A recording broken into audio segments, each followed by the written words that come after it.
कभी सोचा है पृथ्वी पर ये जीवन का पहिया चलता कैसे रहता है? मतलब एक पीढ़ी के बाद दूसरी पीढ़ी कैसे आती है? इसका पूरा राज ना एक बहुत ही फैसिनेटिंग प्रोसेस में छिपा है जिसे हम कहते हैं जनन। तो चलिए आज इसी को समझते हैं कि आखिर जीव जनन करते कैसे हैं और क्यों करते हैं। तो सबसे पहला और सबसे बड़ा सवाल तो यही उठता है कि आखिर जीव जनन करते ही क्यों हैं? सोचिए, सांस लेना, खाना खाना, ये सब तो एक जीव के खुद के जिंदा रहने के लिए जरूरी है, पर जनन वो तो नहीं है। तो फिर क्यों हर जीव अपनी इतनी सारी एनर्जी इस काम में लगाता है? तो बस इसी सवाल का जवाब छिपा है जनन के क्यों और कैसे में। तो चलिए सबसे पहले इसके पीछे का क्यों समझते हैं। और देखिए, जवाब बड़ा सीधा सा है। जनन किसी एक अकेले जीव के लिए नहीं होता, बल्कि ये होता है पूरी की पूरी प्रजाति को, पूरी स्पीशीज को बचाए रखने के लिए। आज हम अपने चारों तरफ, मतलब जंगलों से लेकर गहरे महासागरों तक जो भी लाइफ देखते हैं ना, वो बस इसीलिए है क्योंकि लाखों करोड़ों सालों से जीव अपनी अगली पीढ़ी को जन्म देते आ रहे हैं। अच्छा, तो ये होता कैसे है? इस पूरी कहानी का जो हीरो है वो है डीएनए। डीएनए को ना आप समझिए कि ये लाइफ का ब्लूप्रिंट है, मतलब एक इंस्ट्रक्शन मैनुअल जिसमें सब कुछ लिखा होता है कि कोई जीव कैसा दिखेगा, उसकी आंखें कैसी होंगी, उसका शरीर काम कैसे करेगा। तो रिप्रोडक्शन का सबसे बेसिक मतलब क्या हुआ? बस इसी ब्लूप्रिंट की एक कॉपी बनाना और उसे अगली पीढ़ी को दे देना। और ये काम ना बड़ी ही सिंपल 3 स्टेप्स में होता है। सबसे पहले सेल के अंदर जो डीएनए है वो अपनी एक फोटोकॉपी, एक प्रतिकृति बनाता है। फिर सेल अपने बाकी जरूरी हिस्से, मतलब सेलुलर apparatus, वो सब तैयार करता है। और बस आखिर में सेल बीच से 2 हिस्सों में बट जाता है। हो गए 1 से 2 नए सेल। लेकिन एक मिनट, सवाल ये है कि डीएनए की ये जो कॉपी बनती है, क्या वो एकदम परफेक्ट होती है, 100% एक्यूरेट? यहीं पर कहानी में एक मजेदार ट्विस्ट आता है और इसी ट्विस्ट को हम कहते हैं विभिन्नता या वेरिएशन।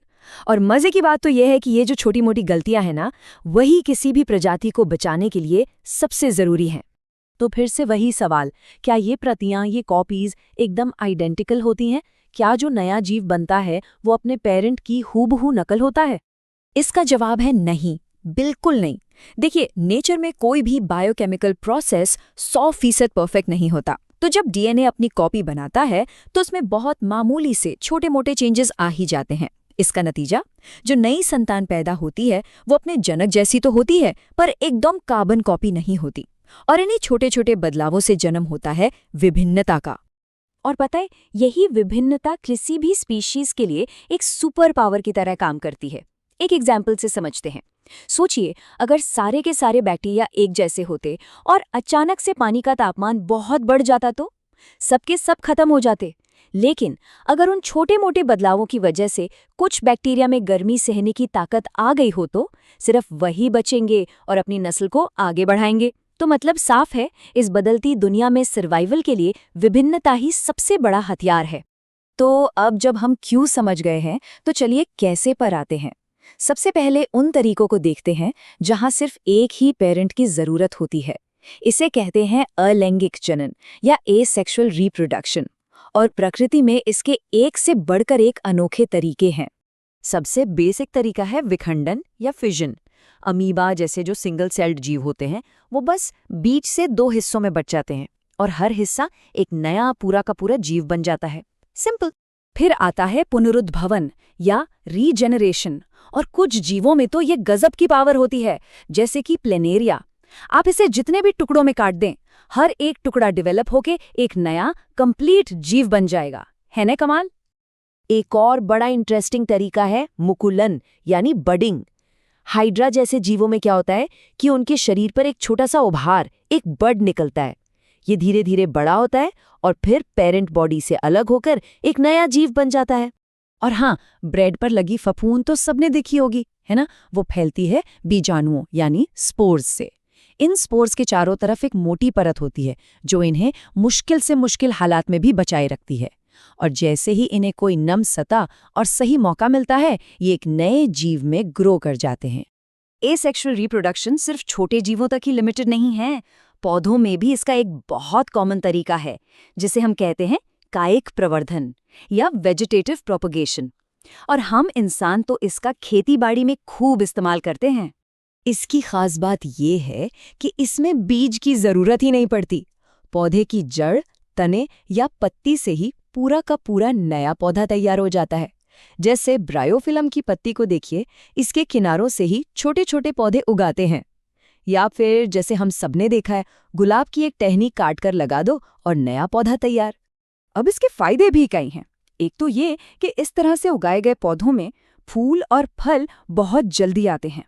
दूसरा, ये उन पौधों के लिए तो वरदान है जो बीज पैदा ही नहीं कर सकते, जैसे कि केला।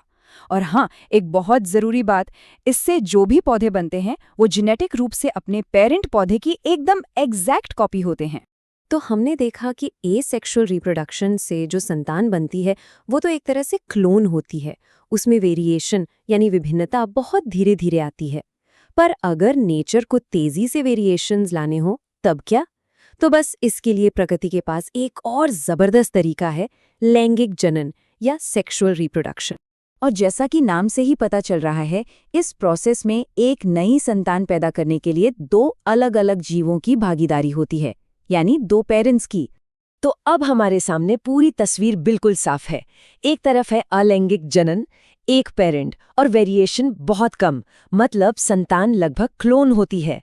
और दूसरी तरफ है लैंगिक जनन, दो पेरेंट्स और वेरिएशन बहुत ज्यादा, क्योंकि यहाँ दो अलग-अलग डीएनए मिलकर एक बिल्कुल नया कॉम्बिनेशन बनाते हैं और इसी से हर पीढ़ी में ढेर सारी विभिन्नता पैदा होती है।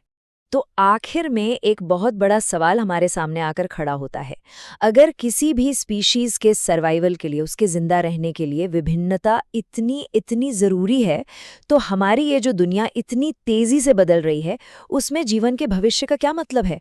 शायद इसका जवाब इसी डाइवर्सिटी, इसी विविधता में ही छिपा है, क्योंकि आखिर में यही वो शक्ति है जो जीवन को किसी भी चुनौती का सामना करने के लिए तैयार करती है।